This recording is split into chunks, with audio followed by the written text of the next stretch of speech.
This is Growthaholics.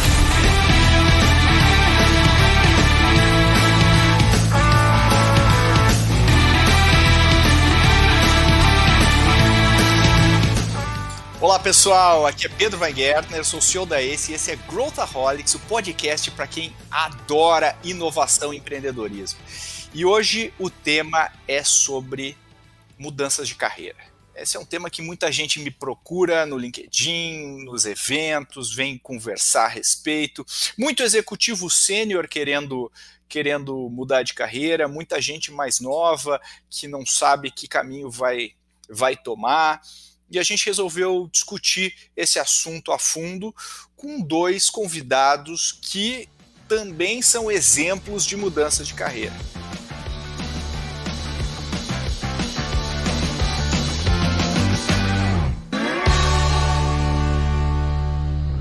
Então estou aqui com os meus queridos sócios Luiz Gustavo Lima e Arthur Garuti. Bem-vindos, meus queridos. Arthur, queria te dar as boas-vindas. Muito obrigado, Pedro. Prazer estar aqui. Um tema que eu adoro. Estar aqui ainda mais junto com você e com a LG para falar de algo que nós três já passamos. E provavelmente ainda vamos fazer isso alguma vez nas nossas vidas. Acho que é a única certeza que temos. E eu não vou dar spoiler aqui, eu ia dar um spoiler da mudança de carreira que ele fez, mas eu não vou dar porque ele vai falar, que é o LG, o nosso super camaleão, é o David Bowie da mudança de carreiras. Tudo bem, LG? Tudo bem, Pedro Weingärtner. Como sempre, é uma satisfação imensa e hoje, especialmente por conta do meu muso inspirador, Arthur Garuti, conosco. No auge do seu topete, né? Com a quarentena, não corta o cabelo, mas a gente não quer que ele corte. E falando sobre isso, Arthur, o que é um pivô de carreira? Vamos começar a falar sobre isso. O que é pivô? O que é pivô de carreira? Acho que pivô é um movimento brusco, né?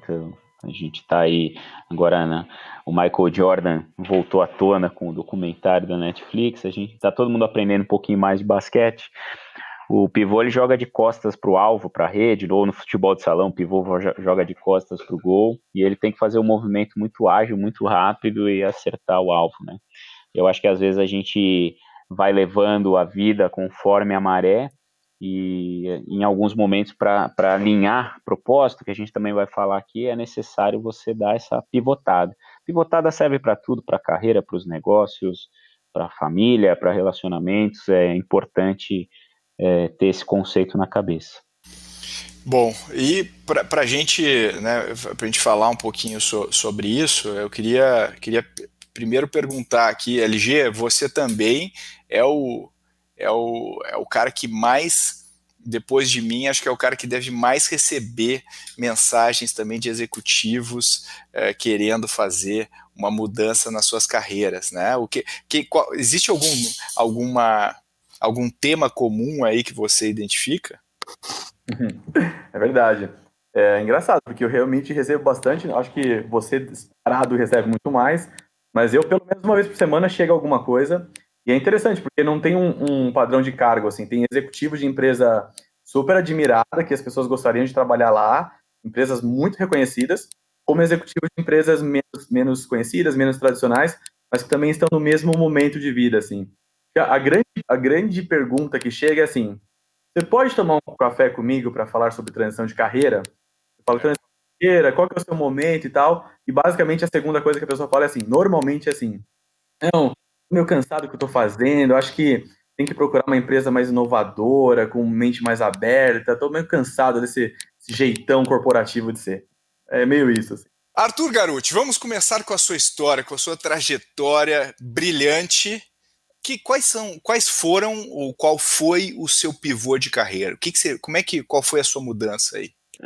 Cara, assim, é um negócio que eu acho que é super orgânico e está dentro da gente há muitos anos, né? Então, logo quando eu entrei na faculdade, eu já tinha uma vontade grande de empreender, de criar alguma coisa minha, e eu não vou me esquecer de uma dinâmica de grupo que eu fiz para ser trainee, já faz muitos anos isso, né? Eu tinha saído da faculdade, já tinha feito meu estágio lá na empresa júnior, né? Que, aliás, empresa júnior é um negócio que te abre a cabeça, né? Para quem é mais novo aí, tá em época de faculdade, é muito legal você já vivenciar experiências executivas com 18 anos de idade, né? Isso foi me abrindo a cabeça, mas eu sempre tive uma vontade de estar mais próximo desse mundo empreendedor. E aí eu lembro numa dinâmica de grupo que eu fiz, para entrar na Sadia antes da BRF ainda, então vocês imaginam que faz muito tempo, e que eu estava lá na fase final apresentando e tinha uma dinâmica lá sobre propósito. E eu falei, olha, até os 30 anos eu quero ter meu próprio negócio. E eu tava concorrendo para uma cadeira executiva. E eu lembro que, até hoje, o Eli Mizari, se ele estiver ouvindo aqui, ele falou assim, ué, mas você está aqui para ser um executivo da Sadia e você está me falando que daqui 6, 8 anos você vai sair daqui para tocar algum outro negócio? E eu mantive aquilo. Eu falei, sim, mas eu acho que até lá tem muito valor que eu posso agregar aqui. E eu também não sei como que vai ser a minha vida até lá. Pode ser que eu mude de ideia bastante. Então, mas isso sempre ficou na minha cabeça. E nisso eu desenvolvi uma carreira até que muito legal, muito boa, nessa empresa. Depois fui para outras empresas. Estava galgando perfeitamente a escala corporativa e não tenho dúvida que eu estaria numa posição muito boa hoje. Mas aí chegou ali nos trintão, eu comecei a repensar, porque chega um momento que você vai subindo, pelo menos a minha experiência, você vai subindo na escalada corporativa, e não é só o fazer, você tem outros elementos políticos também na mesa que você vai tendo que conduzir de outra forma, e as coisas passam a ser menos proprietárias, passam a ser mais coisas da empresa. Então foi nesse momento que eu decidi fazer uma mudança de carreira, né? Eu tinha acabado de casar e aquilo estava me consumindo já muito. E aí na última empresa que eu trabalhava tinha uma coisa assim de inovação, novos negócios, que eu era responsável por isso. Eu comecei a flertar com o ecossistema de startups para ajudar, para ter startups fazendo parte lá do nosso pipeline de inovação. Comecei a navegar nesse mundo e isso começou a me abrir a cabeça demais. Falei, pô, tem uma galera da mesma idade que a minha que está construindo legados muito mais fortes do que o meu. E aí foi nesse momento que eu resolvi realmente dar o salto de fé, né, que é o que a gente fala. Mas eu não fiz isso de forma muito louca, tá? Eu acabei me planejando bem para esse movimento. Eu fiz uma reserva de dinheiro que me dava 1 ano de sobrevida, e eu acho que isso é super importante, que a gente pode falar aqui também. Conversei com a minha esposa sobre essa decisão, porque eu tinha menos de 1 ano de casado. E a primeira coisa que a gente fez juntos foi entender qual era o padrão suportável de vida sem eu dar essa mudança de carreira. E eu não sabia muito bem o que fazer, né? Então isso acho que foi fundamental assim para eu ter algum conforto e poder chegar no dia D de pedir a demissão. Eu acho que dá para fazer isso. E aí depois a coisa foi andando, acabei te conhecendo, né, Pedro? A gente se conheceu por conta desse projeto que eu já não estava conseguindo implementar na minha última empresa. E assim que eu saí, que foi libertador, no momento que eu falei, bom, o mais difícil foi o dia de pedir a demissão, cara. Isso eu nunca mais vou me esquecer. Eu fui, assim, até a última hora de eu chamar a minha diretora lá para pedir as contas, eu fiquei pensando 2 vezes se valeria a pena ou não esse movimento. Mas eu fui, fiz, e aí eu fiquei meio... o dia 1 depois disso foi bem perturbador, porque eu fiquei totalmente sem chão, não sabia como que iam ser os meus próximos dias, né? E foi dessas conversas que eu fui retomando alguns contatos, que eu acabei retomando meu contato com você, e eu tinha 1 ano de reserva para ficar. Passou 2 semanas que eu saí do negócio, eu fui te contar o que tinha acontecido comigo, e o que decisões que eu tinha tomado, por que aquilo não me preenchia mais. E naquela mesa lá na SPM, você comendo uma gelatina, que eu nunca vou me esquecer, você falou, cara, por que você não vem fazer alguma coisa aqui com a gente, né? Com a Aceleratec ainda na época. E, a gente não tem nenhum modelo de como que a gente poderia trabalhar juntos, mas eu topei, então o que era para ficar um ano, eu fiquei um mês, na verdade, fora de ativa e comecei a trabalhar junto com a Aceleratec e aqui estou até hoje, né? História meio longa, mas acho que dá um contexto interessante aí para a gente abordar o resto. Beleza, e fun fact, foi a última vez que eu comi gelatina, foi nesse dia, eu não sei por que eu comi. Eu não sei por que você estava comendo gelatina também, mas foi isso. É uma escolha bem curiosa Pode de ir para as lanche. notas do podcast. Pedro comeu gelatina. Eu tenho um diário que eu coloco quando eu como as últimas vezes as coisas. LG, e o seu? O seu pivô começou bem cedo, né? Comenta aí como é que foram. Quais foram os pivôs aí da sua carreira? Teve alguns, né? Tava ouvindo o Arthur falar, acho que formalmente são 2, mas informalmente também são 2. Então, no total, acho que foram 4 aí. O primeiro pivô extraoficial foi de camelô, né? Então, eu saí da vida de camelô depois de trabalhar um ano lá em Sorocaba com a minha avó dos 14 aos 15 anos.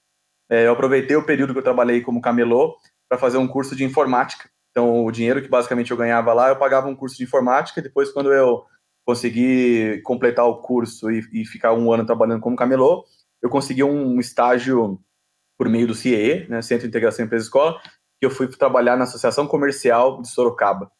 Então, na hora que eu consegui acabar o curso de informática lá, eu consegui migrar, fazer uma transição, né, um pivô para o mundo administrativo.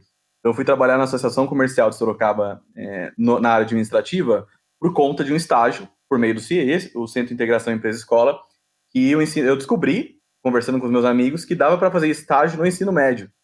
E eu fui lá perguntar o que era esse negócio de estágio, eu estava com 16 anos, eu acho. E aí a moça falou, vem aqui fazer uns cursos grátis que a gente te arruma um estágio. E eu fui, como o Arthur lembra da sua gelatina, eu lembro como se fosse hoje, que naquela semana eu vivi com R$1,50 no bolso por dia, almoçando um cachorro quente só para fazer esse curso do CIE. E aí, no final, eles me ofereceram um estágio, que foi ajudar a área administrativa lá. Então, eu trabalhava à tarde até à noite e estudava de manhã. E eu sempre conto essa história porque eu almoçava no SESI, no Alimente-se Bem por R$1. Então, eu estudava de manhã, ia para o SESI, almoçava lá, entrava na empresa 2 horas da tarde e saía 10 horas da noite. Trabalhava quase todo sábado, domingo sim, domingo não. Mais ou menos era essa a minha vida. Então, depois que eu passei por essa jornada no administrativo, eu conheci um cara lá que me inspirou muito. Ele era muito inteligente, muito, muito crítico, assim, e ele era economista e matemático. Ele tinha 30 e poucos anos, ele tinha feito faculdade de economia, estava fazendo matemática. E aí eu, basicamente, escolhi prestar, né, tanto para economia quanto para engenharia, por um motivo muito simples. E uma das revistas, ou eu não lembro agora se foi a Exame ou foi a Você S.A., fez uma matéria falando que mais de 50% dos CEOs eram engenheiros. Então, esse foi o meu critério maravilhoso de graduação, que eu quero ser alguém na vida, quero ser um executivo. Na minha cabeça, conhecendo um pouco a área administrativa ali, me pareceu que essa era o melhor caminho para mim. Então, eu prestei tanto para economia quanto para engenharia. E onde eu passei melhor no vestibular foi engenharia, e eu fui fazer engenharia elétrica. Então, quando eu entrei na faculdade de engenharia elétrica, foi um outro pivô, e esse durou um pouco mais, né? Esse durou 5 anos. Eu trabalhei numa multinacional americana como engenheiro, primeiro como estagiário, depois como engenheiro. Quando eu me formei, eu fui para o Rio de Janeiro ser o responsável pela área comercial dessa empresa, na unidade de serviços.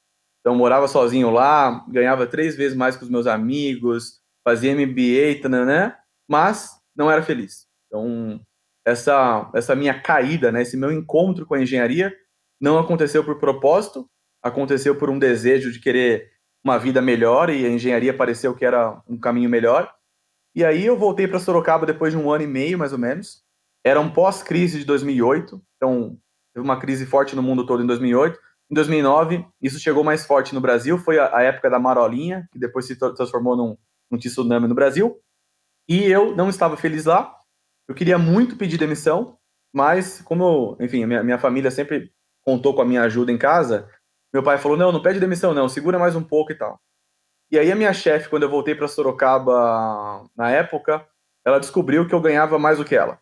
Quando eu voltei do Rio para Sorocaba, para a empresa, para a sede da empresa, ela descobriu que eu ganhava mais do que ela ficou um tanto quanto enfurecida com essa situação, e veio um corte na empresa e eles me demitiram. Eles me demitiram, avaliação boa, diretor com plano de carreira, ela me demitiu nessa leva de demissões. Aí eu fui embora para casa, pensando, o que eu faço agora? Se eu não gosto de ser engenheiro, essa carreira não faz sentido para mim, e eu me dei bem, aparentemente, com pessoas, com liderança. Quando eu era estagiário, eu tinha assumido uma equipe de 20 e poucas pessoas, por conta de uma condição específica que a empresa proporcionou para mim. Então, eu estava nesse caminho. Aí veio um outro pivô, que eu fiz um programa de orientação de carreira na Companhia de Talentos de São Paulo, na época, chamado POC, Programa de Orientação de Carreira. Eu basicamente peguei a rescisão dessa empresa, investi nesse programa, e quando acabou o programa, a psicóloga falou, meu, você tem muito perfil para trabalhar com pessoas, com área comercial, com marketing, com negócio. Sai da área técnica e vai para esse tipo de área. Só que, em 2009, quem é que vai aceitar um engenheiro para trabalhar no marketing da empresa? O conceito de multidisciplinaridade que a gente prega hoje, vive hoje, em 2009 era muito diferente disso. Então eu tentei várias coisas, fui recusado em vários processos, até que apareceu, para resumir a história toda, a Natura na minha vida. Eu fui selecionado no programa de trainee chamado Próximos Líderes, processo de 6 meses de duração, que eu entrei na Natura em 2010 e fiquei até 2017, que foi o outro pivô. Lá eu acabei desenvolvendo minha carreira na área de marketing e inovação. Na reta final estava muito parecido com o Arthur, criando projetos de inovação. Fui para a China pela Natura, fiz 6 cidades na China em 5 dias, criei um portfólio de produtos não cosméticos, criei um programa de empreendedorismo jovem, fiz um monte de coisa, até que eu também conheci o Pedro, fazendo aula, conheci o Pedro, e aí depois que eu conheci o Pedro, passei a conhecer a Ace, almocei com o Arthur, e aí eu, 2 meses depois, pedi demissão da Natura, e vim para a Ace em janeiro de 2017, e estou até hoje. Olha aí olha os pivôs aí. Agora, uma pergunta para vocês, né? Existe uma ligação do pivô com propósito? Vocês acham que isso é uma coisa assim? É um clichê ou é um fato? Ou é parte do que influencia a gente a fazer um pivô? Qual que é a visão crítica de você sobre isso? Vamos começar com o Arthur, que é um cara bem que questiona ortodoxias.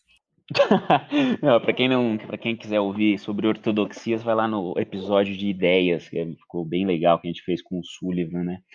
Mas o propósito, ele deu uma banalizada, né, esse conceito nos últimos anos, assim, e aí eu até vou pedir depois para o LG falar um pouquinho de Ikigai, que ele é o nosso mestre zen aqui, ele vai poder falar um pouco mais, de repente, como é que a gente pode evoluir o propósito.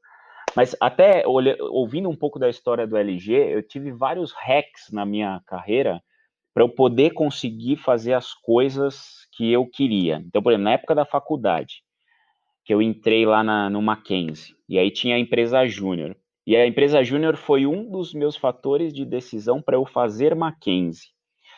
Aí eu fico pensando o porquê. Porque eu já queria vivenciar logo de cara uma experiência, eu sou administrador de empresas, uma experiência de administração na prática, não ficar só na sala de aula.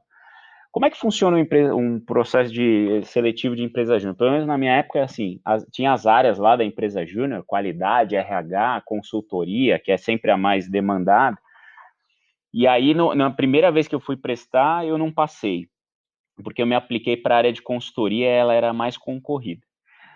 Mas eu queria muito participar da empresa júnior. Aí o que eu fiz? Falei assim, deixa eu olhar aqui qual a menor relação candidato-vaga nas áreas. E aí tinha a área de RH e a área de qualidade. Eu prestei para as duas porque era quase um por vaga.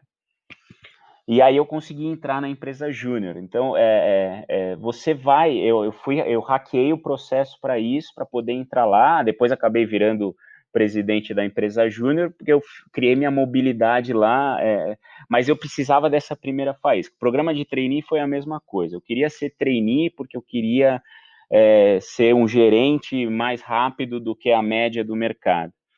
Mas eu, em 2004, 2005, meu inglês era muito fraco. E aí eu falava, bom, eu preciso encontrar empresas que eu gostaria de trabalhar, mas que o inglês não fosse, naquele momento, uma grande exigência para mim. Eu ainda precisava evoluir muito o meu inglês, né? E eu talvez ia perder no programa de trainees por causa do inglês.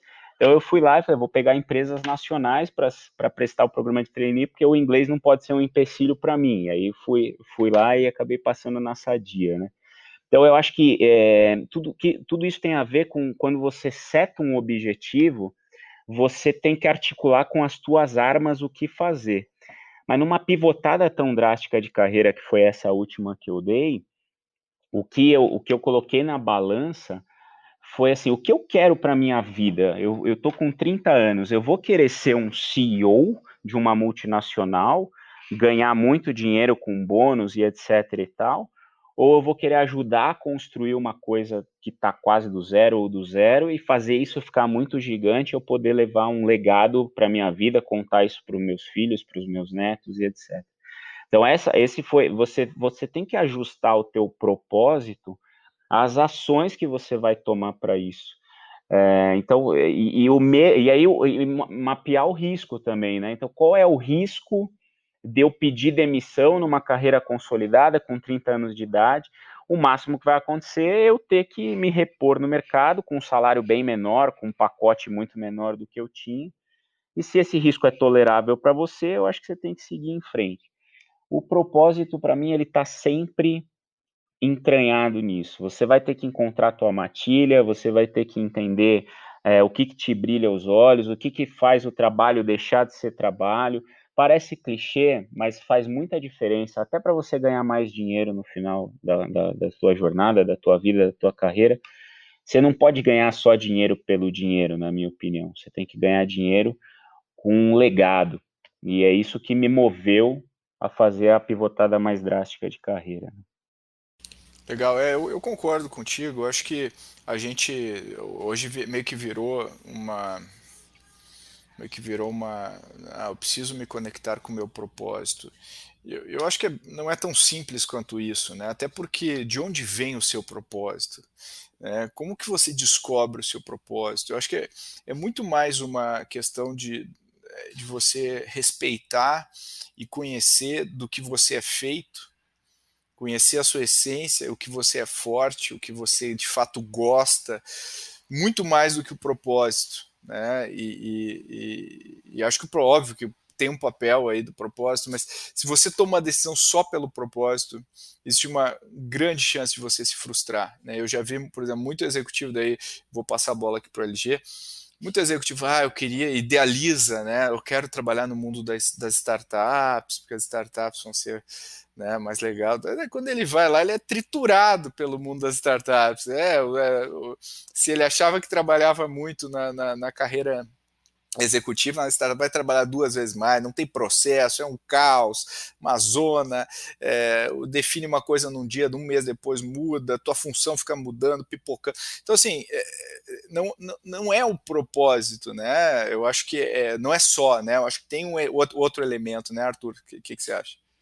Não, o que eu queria complementar, só que eu ouço muito as pessoas falando, não, meu propósito é ajudar as outras pessoas e tudo mais. Tudo bem, eu acho isso fantástico.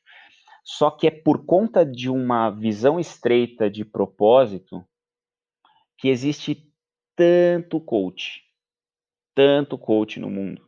Porque se a gente como ser social é meio natural você querer ajudar outras pessoas ou criar um empreendimento para empregar mais gente, né? Mas se você ficar limitado só a isso, cara, você vai ter o que tem por aí. Eu não estou dizendo que coach é ruim, mas que a gente sabe que existe muito coach ruim por aí, né? Ou que tem no mercado financeiro também muita gente que, sei lá, diz que o propósito é fazer educação financeira das pessoas e curso de trade, etc e tal, mas você vai olhar a carteira pessoal daquela pessoa, o cara tá quebrado lá, não conseguiu nem gerar resultado para ele, quanto mais para outras pessoas. Então tem que tomar muito cuidado com isso, para você lastrear propósito com geração de valor. O que você vai conseguir dar do teu melhor para gerar valor para outras pessoas e aí sim fazer uma pivotada de carreira, qualquer outra coisa, né? LG, e você, cara? Assim, primeiro, explica pro pessoal o que é esse negócio aí de Ikigai, mas o que você acha disso que a gente falou, assim, de você gosta do propósito e tudo mais? Qual que é a tua visão sobre isso aí? Você que é o nosso guru zen. Guruzinho. Eu aprendi a falar de propósito na Natura, né? Eu nunca tinha ouvido falar disso. Eu fui para a Natura com 24 anos. Então eu comecei a trabalhar com 14, só fui ouvir falar de propósito com 24, né? 10 anos depois que eu comecei a trabalhar. Então eu acho que o que é fundamental, ouvindo vocês dois, e para mim propósito é muito difícil, na minha visão, na minha experiência, você falar assim, olha, esse é o meu propósito, esse que eu vou fazer pro resto da vida. Acho que ele é construído e ele é muito... Ele vai se moldando, né? Porque à medida que a gente também evolui, a gente vai tendo novos gostos. Óbvio que algumas coisas são muito enraizadas, mas a gente também vai mudando, né? Então, tem até uma frase que é: se você é a mesma pessoa que você era há 5 anos, tem alguma coisa errada, porque você não fez nada diferente para você evoluir e tudo mais. Então, para mim, o que é fundamental nesse processo, que me ajudou muito, é entender o propósito e colocar o propósito numa perspectiva de autoconhecimento. Então, o autoconhecimento é primordial no sentido de que o que eu faço bem, o que eu sou reconhecido por fazer bem, o que as pessoas me elogiam, quais são os pontos que eu não sou tão bom que eu preciso desenvolver, se eu quiser desenvolver, quais são as principais entregas que eu já fiz, que vai um pouco na linha do Arthur de qual o legado que eu já deixei. Quando você começa a triangular essa análise, essa perspectiva, você vai se conhecendo mais da forma que você é visto, porque a gente tem um viés inconsciente, que a gente acha que a gente é de um jeito e o mundo nos vê de uma outra forma, que às vezes não está alinhada com aquilo que eu estou me vendo. Então isso é muito importante. Dedicar tempo para o autoconhecimento é muito importante nesse processo. Uma outra coisa que está associada também com os pontos do Arthur é que eu ouvindo e pensando agora, eu também experimentei muito, né?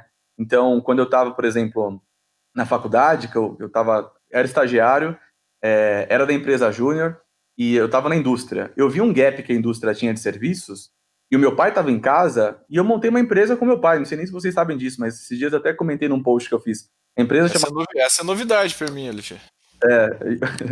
Eu montei uma empresa com meu pai e com meu tio. Então, qual que era a ideia? Eu era o CEO da empresa. Eu cuidava do marketing e vendas da empresa. Meu pai cuidava da operação e o meu tio, que é advogado, cuidava do administrativo jurídico. A empresa não deu certo. E por que não deu certo, né? Tendo o repertório que eu tenho hoje de criação de negócio. Porque ninguém era skin in the game, não era ninguém full time ali. Eu identifiquei uma oportunidade na indústria, abri a empresa com meu pai e fiz algumas coisas, mas ela não foi para frente, a gente fechou ela depois. Chamava Montec Industrial, que era uma empresa para prestar serviço na indústria de uma maneira diferente do que eu tinha entendido como gap. Então eu tive uma experiência ali.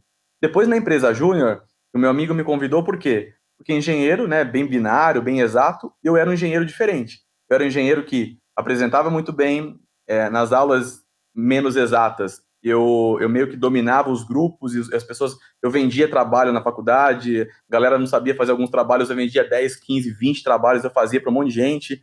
Então eu fui desenvolvendo essas habilidades, esses skills, muito por experimentação. E aí, por exemplo, quando a PRH, a Associação de Profissionais de RH de Sorocaba, em 2008, eles me deram um prêmio lá como empreendedor destaque da cidade. Mas não porque eu tinha uma empresa, porque no trabalho de empresa júnior eu tinha feito um trabalho de empreendedor. Então eu tive vários pontos de experimentação que foram me mostrando coisas que para mim não eram óbvias. Então quando alguém hoje me fala assim, pô, você apresenta muito bem, você é um palestrante. Não, cara, você não sabe a energia que eu gasto para fazer uma apresentação. E se fosse na minha escolha, eu não ia a nenhum... Vocês sabem disso que eu já falei. Eu não ia a jantares de negócio, porque eu não gosto de ficar fazendo sala, e eu não ficaria fazendo essas coisas. Eu desenvolvi essa habilidade experimentando. Então, igual o Arthur quis ir para a empresa júnior, quando eu era da empresa júnior, eu me forçava a apresentar, eu criava situações de apresentação, porque eu sabia que na minha vida profissional, essa era uma skill, uma competência importante para um executivo. Então, eu sempre fui criando essas situações de, deixa eu me colocar à prova, vou testar, vou errar, para quando eu precisar dessa habilidade, dessa competência, eu ter.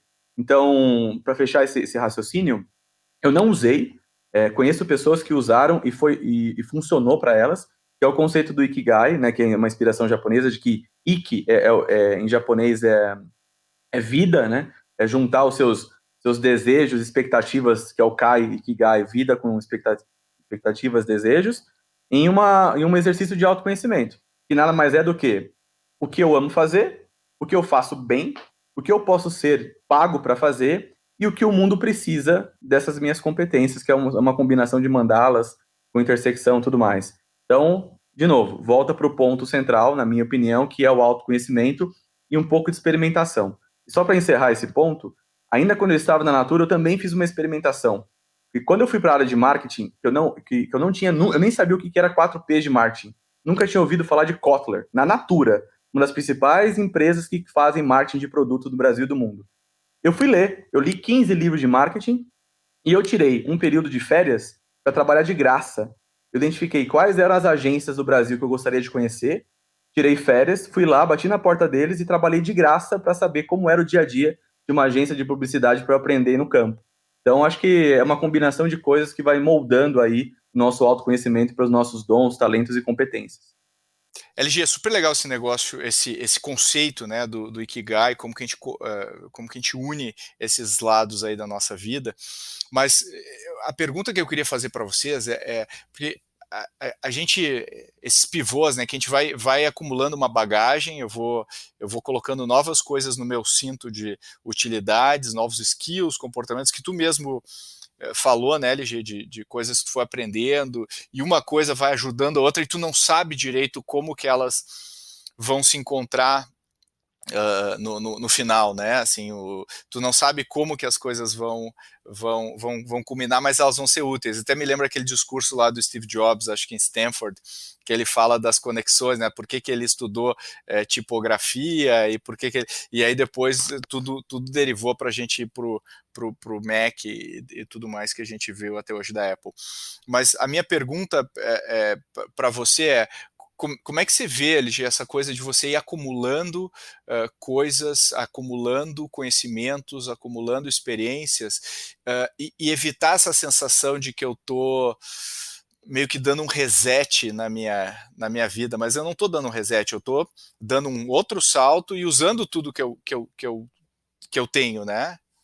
Como é que você vê isso? E também tem aquela coisa da gente desaprender também, né? Tem coisas que eu tenho, mas que não são boas, né? Para que eu avance. Com certeza. Às vezes eu penso, sabe um pensamento que é recorrente que me vem, e aí você tem que estar para você controlar os seus pensamentos, né? Porque desde a síndrome do impostor, que é algo tão falado no mundo corporativo, que você está sendo reconhecido, promovido, e você para e pensa assim, mas será que eu sou tudo isso mesmo? Será que eu dou conta? Esse negócio é bem recorrente, mas meu pensamento que de vez em quando vem assim, se eu tivesse a cabeça que eu tenho hoje, com 20 e poucos anos, eu faria provavelmente outras coisas, tomaria decisões diferentes e tudo mais. Ao mesmo tempo, naquele momento eu tomei a decisão que tinha que tomar baseado nas melhores informações que eu tinha e com o repertório que eu tinha, né? Então tudo isso para dizer o seguinte, a vida da gente, né, ela é finita, essa é a única certeza que a gente tem. Então, à medida que a gente vive, passa os dias, a gente adquire mais experiência, a gente acerta, a gente erra, a gente fica mais sábio, a gente ganha mais sabedoria, não só conhecimento e inteligência, mas sabedoria. Então, a nossa tomada de decisão, ela passa a ser quase que uma inteligência artificial cerebral, de que novos elementos entram no cérebro, eu processo melhor, eu tenho mais repertório, eu tenho mais experiência de vida, eu posso combinar mais coisas. Então, é uma espécie de jornada Pokémon, né? Que você vai evoluindo de acordo com o avanço que você tem no jogo da vida e você vai se tornando uma pessoa melhor e tudo mais. O que é importante também, eu acho que refletir aqui, para quem está ouvindo a gente, é que tem uma frase do Reid Hoffman que eu até postei o ano passado que ele disse, que tem pessoas que passam 15 anos fazendo a mesma coisa, fala que tem 15 anos de experiência. E tem pessoas que em 15 anos ela desenvolve, faz tanta coisa diferente, testa, erra, aprende, e isso sim, para mim, são 15 anos de experiência. Então é um pouco disso, de você está fazendo a mesma coisa consistentemente há anos, ou você está se colocando à prova, se desenvolvendo, se provocando, se forçando a desenvolver. E até para compartilhar também, esses dias eu disse uma coisa para uma pessoa que trabalha comigo, né, trabalha com a gente no nosso time, que a zona de conforto, ela é naturalmente confortável. Estar fora da zona de conforto é desconfortável. Agora, qual que é o benefício dessa história? É que uma vez que você passa por uma situação desconfortável e você coloca um mindset de growth, né, de crescimento, de aprendizado, de antifrágil, você fica melhor com aquilo do que uma pessoa que ela está mais numa condição de vítima, de por que isso aconteceu comigo, e por que o outro é assim, por que é assado. É o oposto.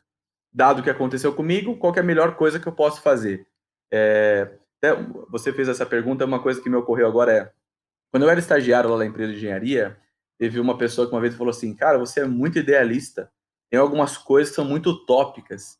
E a utopia é interessante porque a utopia é quase que o inalcançável, mas é aquela coisa que te move, te move, te move, e você nunca vai chegar, mas é o que está te movendo.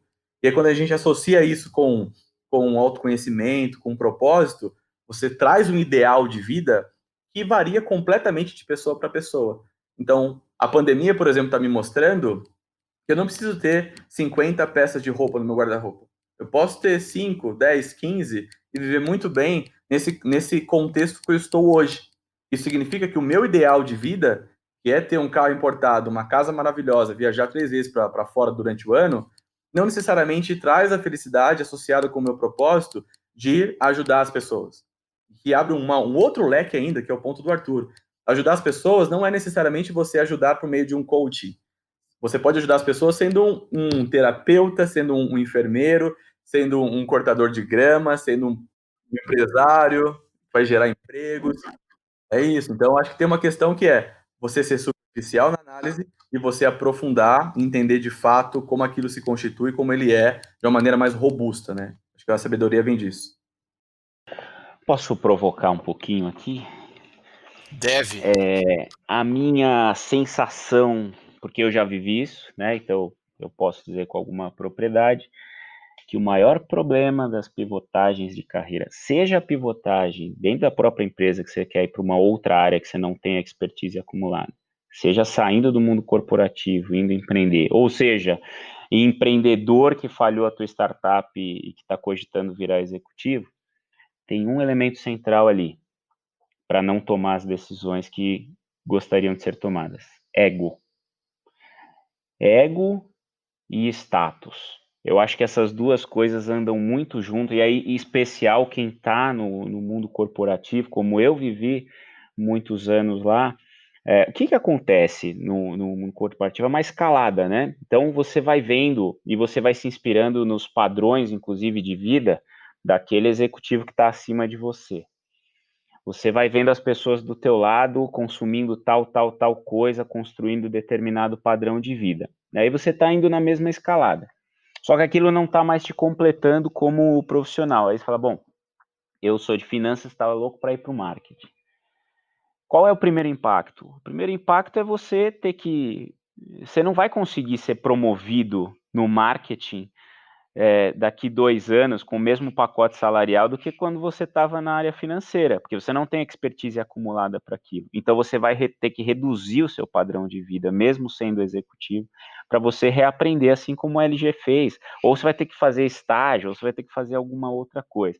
E aí automaticamente vem aquele processo, poxa, mas aí o que a minha família vai pensar de mim, o que os meus amigos vão pensar de mim, né? Então tem um pouco disso, ou às vezes muito disso, dependendo da pessoa, que impede ela de tomar essas decisões. Então, e aí eu lembro que eu li um livro do Tim Ferriss, que todo mundo deve conhecer aí, o Trabalho 4 Horas por Semana, porque quando você está nessa paranoia de pivotar a carreira e tal, você começa a tentar encontrar atalhos, né? E esse título me chamou muita atenção do livro do Tim Ferriss. E aí tem uma pergunta que ele faz lá, que é tão simples e tão matadora, que assim, toda vez que você vai tomar uma decisão muito drástica, tem que pensar qual o máximo que pode me acontecer. E em cima desse máximo, se você entender que você é tolerável a esse risco, vai para cima, não pensa 2 vezes. Você não sabe o que você vai encontrar no outro lado da jornada, mas tome esse risco. E aí com os meus amigos, tal, quando eu tomei o risco, tal, como é que você tá? Na primeira semana foi difícil, depois na segunda semana você vai tirando um monte de peso das costas, falando, cara, tô bem, tô tranquilo, vou redescobrir aqui o que eu quero fazer, eu vou chegar lá. Para mim foi mais rápido do que boa parte das pessoas. No meu lado, eu tomei o risco tolerável, colocando o componente financeiro na mesa também, então por isso que eu fiz a minha reserva de 1 ano, por isso que eu reduzi meu padrão de vida naquele momento em 30% do que eu tinha como executivo, para poder ter a clareza, para poder eu trabalhar em cima de um propósito maior e não cair no mesmo lado que eu já estava. Então, eu acho que esse componente do ego, ele precisa ser enfrentado antes de qualquer pivotada mais forte. E a vida fica bem mais fácil se você enfrentar o teu próprio ego. Eu concordo 100%. Eu acho que acho que a maior parte acho que tem o componente da idealização, né, de que, né, por exemplo, para mim tem um movimento de se aposentar cedo, né, por exemplo, no mundo das finanças. Eu acho uma das coisas mais tristes que existe na vida é alguém querer se aposentar cedo, porque basicamente o statement que a pessoa está fazendo é: a minha vida até então foi um meio para eu chegar nesse momento. E a vida é curta demais para eu ter essa abordagem. Eu deveria viver para nunca me aposentar, né? Porque o que eu faço é tão legal, é tão envolvente que eu gosto, né? Que eu curto. E aí eu acho que existe um pouco dessa idealização em relação ao que é o trabalho, a isso que tu falou, essa questão da acumulação, né? Associar a felicidade às posses, ao status, ao carro, né? Eu acho que essas coisas. E assim, eu nunca fui do meio corporativo, né? Então eu não tenho essa convivência que vocês têm, mas eu sempre achei muito estranho o padrão de vida dos executivos subirem na mesma proporção dos seus salários. Isso é uma coisa que para empreendedor é uma coisa muito estranha, né? Você ganha 10, sobe para 9,5, você ganha 20, sobe para 19,5. Então, é esse tipo de coisa que eu acho que cabe até uma reflexão mais fundamental em relação ao que você quer de fato dessa vida, né? No fim, sou eu que estou mais filósofo hoje do que o LG. Agora, LG, você tem um aconselhamento aí que você costuma fazer, você tem perguntas, você escreveu um artigo há algum tempo, que perguntas que alguém que quer dar uma pivotada na sua carreira deveria se fazer? Sim, vamos lá. Então, para entrar nas perguntas, eu quero então só fazer um reforço do ponto do Arthur do ego. Eu tinha separado aqui 4 palavras que para mim elas têm uma relação. Então, além do ego que o Arthur trouxe, eu acho que tem também a humildade, a sensibilidade e a adaptação. A humildade porque à medida que você tira o ego da equação e traz a humildade à tona, você se abre para um aprendizado, se abre para o conhecimento novo, se abre para novas perspectivas. Acho que isso é bem importante. A sensibilidade é porque muitas vezes em processo de transição, as coisas não são muito óbvias, né? Às vezes você acha muito que é uma coisa e não é. Um exemplo meu, né? Eu queria tanto ir para o marketing, porque na minha avaliação tinha dito que eu tinha que ir para o marketing e tudo mais, e na minha inocência ali, né? Eu cheguei no marketing e descobri que não é o marketing que cria as coisas. Existe uma agência por trás que cria. E eu super achei que o marketing era quem idealizava, era criativo e tudo mais. Então a sensibilidade, ela ajuda você a ter atenção a alguns detalhes, algumas sutilezas que podem te ajudar. E adaptação é porque é um processo muito forte de adaptação de vários aspectos, desde o financeiro, que é o ponto que o Arthur trouxe, até comportamental mesmo, a sua vida muda, né? Então, não é fácil. É importante que quem está ouvindo aqui está nesse processo. É importante saber que não é fácil, mas é possível, naturalmente. Não é fácil, mas é possível. Então, algumas perguntas que, na minha opinião, ajudam nesse processo é o seguinte: por que você está infeliz? Por que você está pensando em mudar? Seu ciclo na vaga que você atua atualmente, ou na empresa que você está, ele já encerrou? Ou você está com medo de não dar conta de algo? Ou você está recebendo uma pressão que está te incomodando? Ou tem alguém com um comportamento tóxico perto de você e isso está te incomodando? Você está assim há quanto tempo? Se você não estivesse onde está, onde gostaria de estar? Por que estar lá traria mais felicidade? Quais são suas motivações hoje? E o contrário, o que tira a sua energia? Quem você admira? Quais são para você os bons exemplos? E quais são os anti-exemplos? Também é importante. O que não abre mão? Quais são os seus valores? Muitas vezes a gente não para pensar nisso. Quais são os meus valores familiares?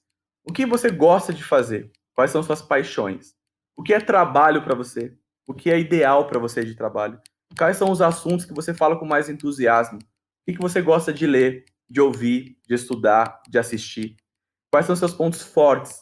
O que você precisa melhorar? Quais são os feedbacks que você mais recebe? O que as pessoas mais te pedem ajuda? Quais as dúvidas quanto ao próximo passo? Qual que é o fundamento dessas dúvidas?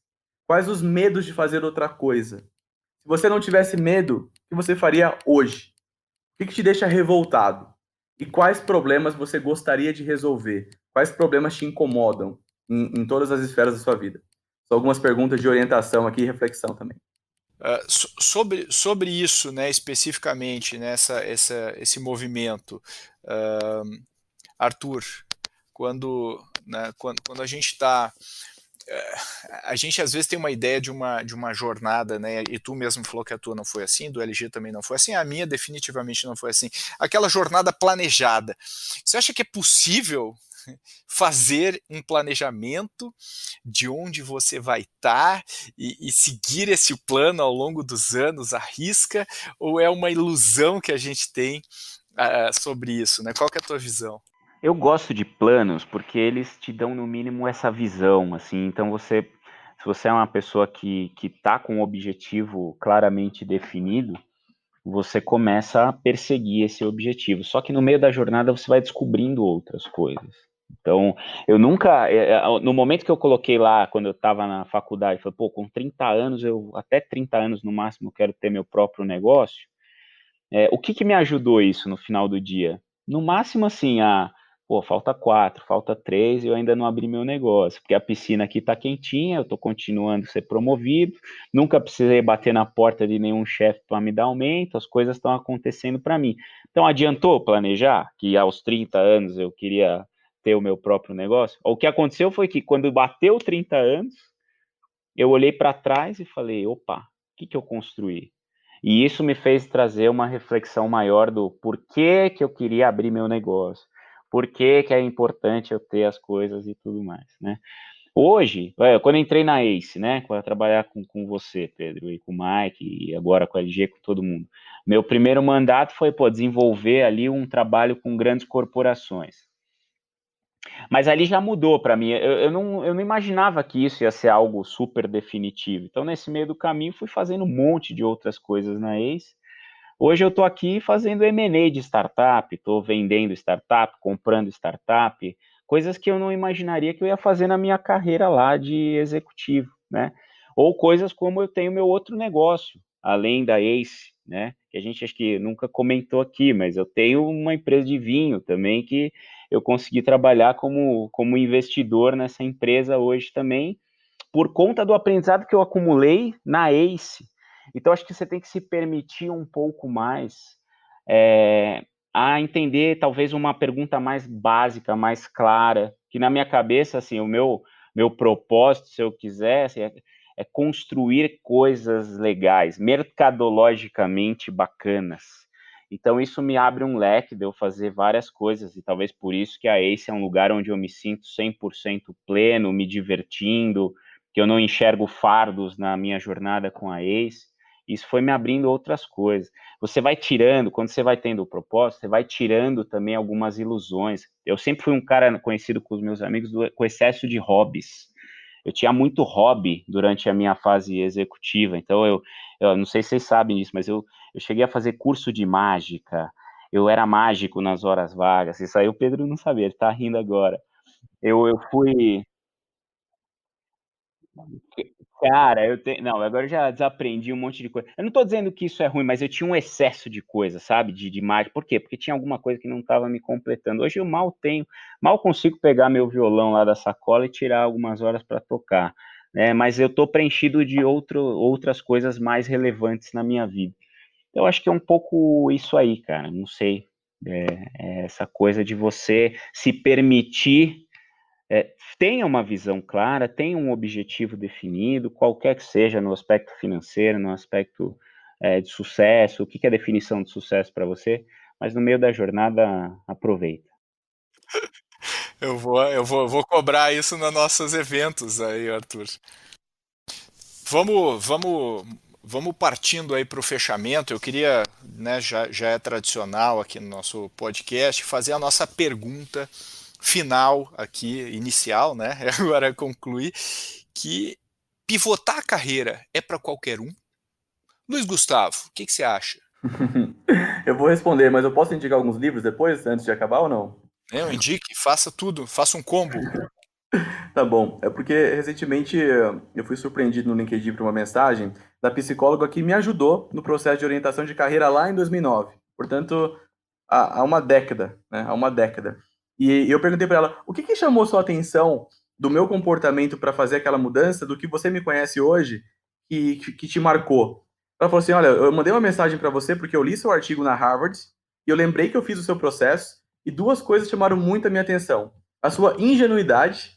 Então eu estava com 23 anos, você estava muito ingênuo, achando que realmente era fácil fazer essa transição. Então tem uma ingenuidade aqui de é possível, dá para fazer, eu vou em busca dos meus sonhos. E uma outra palavra que ela usou foi coragem.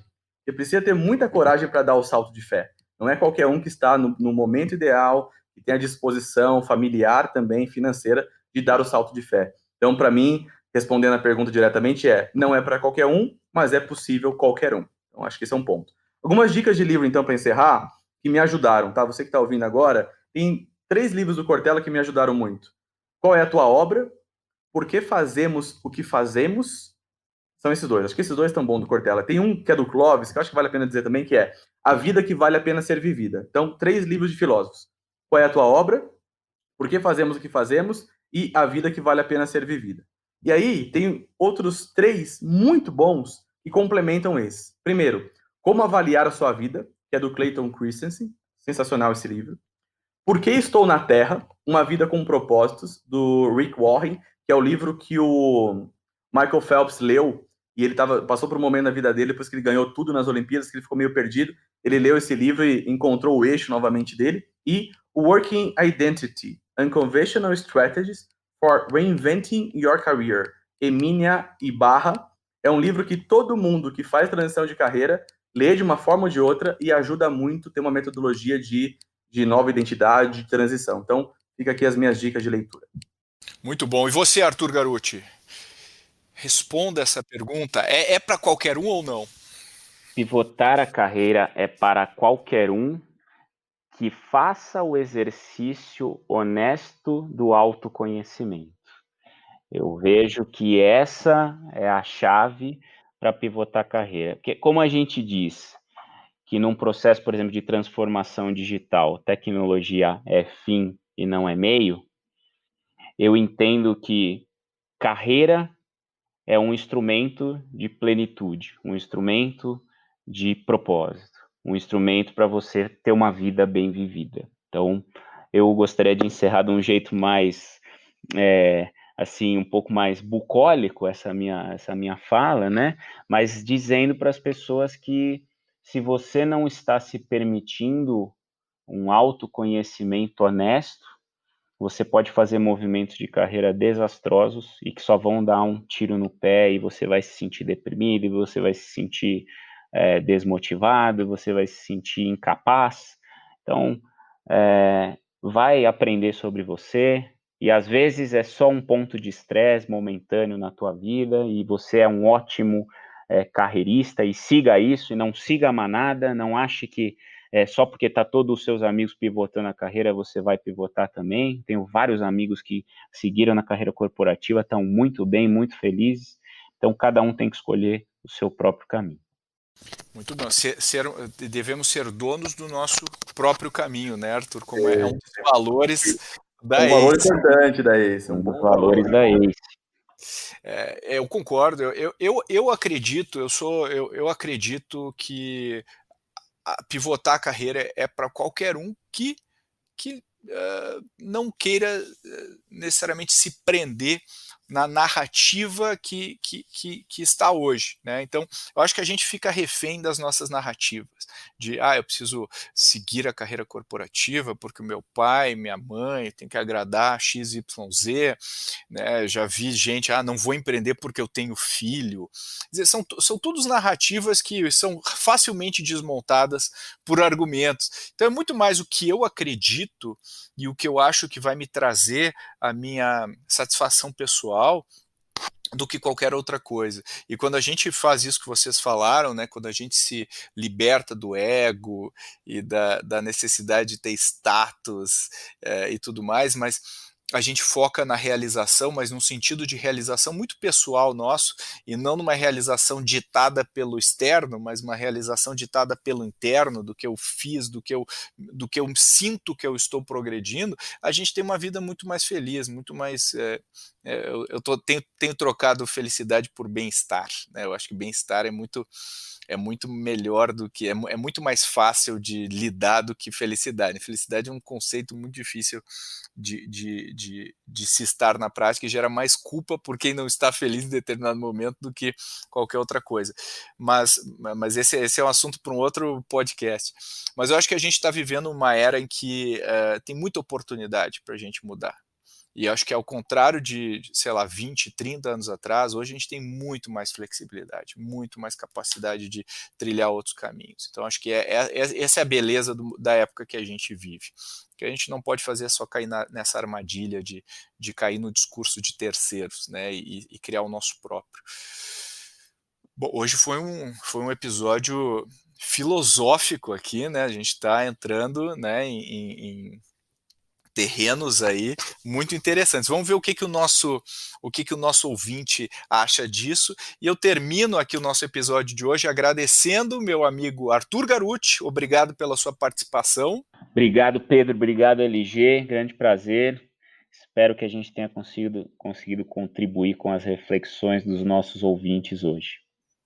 E valeu, LG, pela sua participação especial. Você trouxe artigos e livros, você é o cara que mais estuda nesse podcast. Obrigado pela sua participação. Muito obrigado, Pedro. Obrigado, Arthur. Para mim é um prazer sempre. E eu estou muito feliz e tranquilo, que foi uma delícia. Eu vivi momentos aqui de bem-estar bem. E obrigado a você que está nos ouvindo. A gente adora receber feedbacks, a gente adora estar conectado aí com você. A gente recebe com muito carinho os comentários, então não deixe de mandar e-mails para a gente, não deixe de comentar nas mídias sociais, no LinkedIn, no Instagram. A gente está sempre acompanhando e, por favor, não deixe de compartilhar esse episódio se você gostou. Pode parecer um ato bastante simples, mas é nessa simplicidade que a gente conta com a sua ajuda. Compartilhe e assine o Growthaholics, o newsletter da ACE, que vai toda quinta-feira para a sua caixa. Bote assinar Growthaholics no Google e na hora você vai ser levado para a página que vai ajudá-lo ou ajudá-la a assinar o nosso newsletter semanal. Então, aqui me despeço. Até a próxima edição do Growthaholics. Um abraço a todos.